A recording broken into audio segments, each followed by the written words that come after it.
Convicted of stabbing Iqbal Singh Sharma in 2016, leaving him with severe injuries to his head and neck, 22-year-old Leroy Redwood has been sentenced to 7 years behind bars with credit for time served. The court heard Redwood and the two other passengers were drinking together and got into Sharma's cab to go to a nightclub. An argument broke out on the way, with Redwood attacking the other passengers first and then stabbing Sharma multiple times and kicking him outside of the taxi.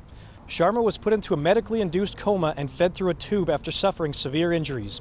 As a result of the attacks, Redwood pleaded guilty to 3 counts of aggravated assault. During the sentencing, the judge agreed with the Crown prosecutor in saying the attack was extremely brutal. But the judge took into account Redwood's upbringing surrounded by addiction and abuse, as well as losing his parents at a young age. Kim Jones was the senior Crown prosecutor for the case. We had asked for 11 years. The sentence was 7 years.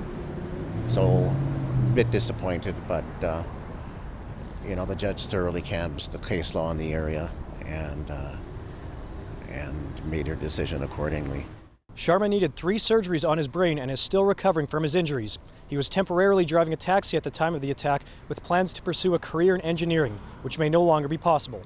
But a spokesperson for Sharma says he's looking forward to moving on with his life. He still has a lot of work to do. He has a lot of challenges as far as mobility with his leg and his arm, but he is hopeful and positive for the future. Redwood received 5 years for the attack on Sharma, with an additional year for each of the other 2 assaults. With time served, he'll spend about 4.5 more years in prison.